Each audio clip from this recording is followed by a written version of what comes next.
प्रभारी देवेंद्र यादव कुछ देर के लिए मुरादाबाद रोड स्थित एक कांग्रेसी नेता के होठ पहुंचे, जहां कांग्रेसियों ने उनका जोरदार स्वागत किया। इस दौरान उन्होंने सल्ट में हो रहे उपचुनाव को 2022 के विधानसभा चुनाव का सेमीफाइनल बताया। सल्ट उपचुनाव जीतने को कांग्रेस पार्टी के सभी कार्यकर्ताओं व पदाधिकारियों में उत्साह देखने को मिल रहा है। हालांकि उनके काशीपुर में कुछ ही पार्टी कार्यकर्ताओं से मिलने पर कुछ कार्यकर्ताओं में निराशा भी देखने को मिली। मुरादाबाद रोड स्थित कांग्रेसी नेता राशिद फारूकी के होटल में अपहरण करीब 3:30 बजे उत्तराखंड कांग्रेस के प्रदेश प्रभारी देवेंद्र यादव कुछ समय के लिए पहुंचे। मुरादाबाद रोड स्थित कांग्रेसी नेता राशिद फारूकी के होटल में अपराह्न करीब 3:30 बजे उत्तराखंड कांग्रेस के प्रदेश प्रभारी देवेंद्र यादव कुछ समय के लिए पहुंचे।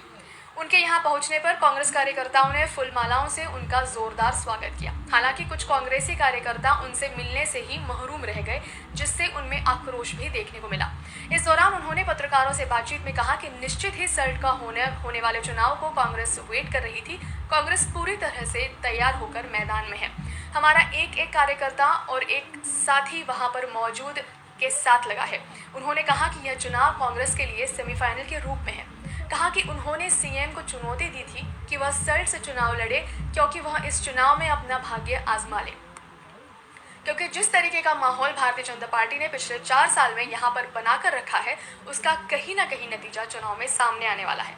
उन्होंने कहा कि सल्ट के उपचुनाव को कांग्रेस 2022 के सेमीफाइनल के रूप में विधानसभा चुनाव को देख रहे हैं। पूरी मजबूती के साथ एक कार्यकर्ता वहां पर अपना सहयोग देगा और इस चुनाव को मजबूती के साथ लड़ेंगे। आगामी 2022 विधानसभा चुनाव को जीत के रूप में बदलने को एक कार्यकर्ता पदाधिकारी सभी जी जान से लगे हैं। आम आदमी पार्टी के सवाल पर उन्होंने कहा कि प्रदेश में कहां सल्ट में भी कहीं नहीं है, वह तो पहले ही मैदान छोड़ भाग खड़ी है। काशीपुर से जुगनू खान की रिपोर्ट।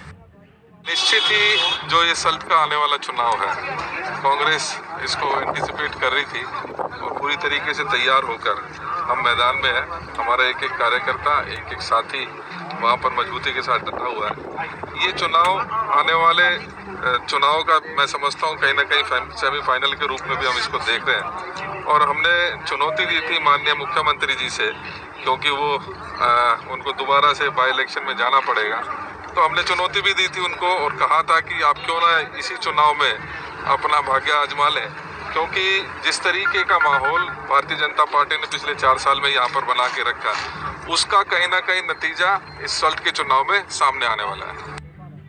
दूरस्थ ग्रामीण क्षेत्रों में